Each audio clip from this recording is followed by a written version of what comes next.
forever on fire.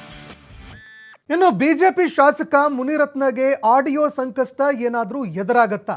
ಯಾಕಂದ್ರೆ ಈ ಪ್ರಕರಣದಲ್ಲಿ ಬಹಳಷ್ಟು ಪ್ರಬಲವಾಗಿರುವಂತಹ ಸಾಕ್ಷ್ಯ ಅದು ಮುನಿರತ್ನ ಅವರದ್ದು ಅನ್ನಲಾಗಿರುವಂತಹ ಆಡಿಯೋ.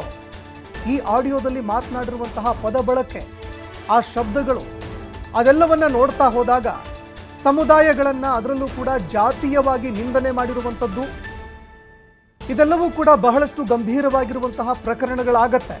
ಇದಕ್ಕೆ ಸಂಬಂಧಪಟ್ಟಂತೆ ಆಡಿಯೋ ಏನು ಲೀಕ್ ಆಗಿತ್ತು ಅದರ ಸಂಕಷ್ಟ ಏನಾದರೂ ಎದುರಾಗತ್ತಾ? ಯಾಕಂದರೆ ಇವತ್ತು ಶಾಸಕ ಮುನಿರತ್ನ ಅವರ ಆಡಿಯೋ ಸ್ಯಾಂಪಲ್ಗಳನ್ನು ಖಾಕಿ ಪಡೆ ಸಂಗ್ರಹಣೆ ಮಾಡುತ್ತೆ.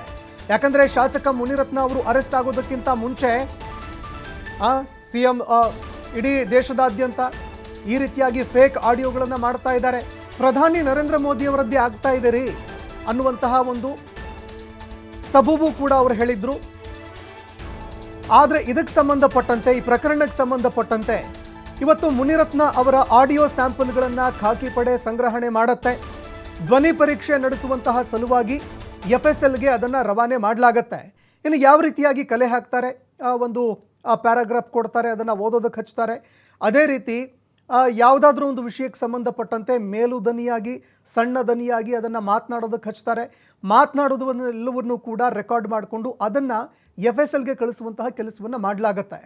ಮುನಿರತ್ನ ಜೊತೆಗೆ ಇದೀಗ ದೂರುದಾರರಾಗಿರುವಂತಹ ಚಲುವರಾಜು ಏನಿದ್ದಾರೆ ಅವರ ಆಡಿಯೋ ಸ್ಯಾಂಪಲ್ ಕೂಡ ಸಂಗ್ರಹಣೆ ಮಾಡಲಾಗತ್ತೆ.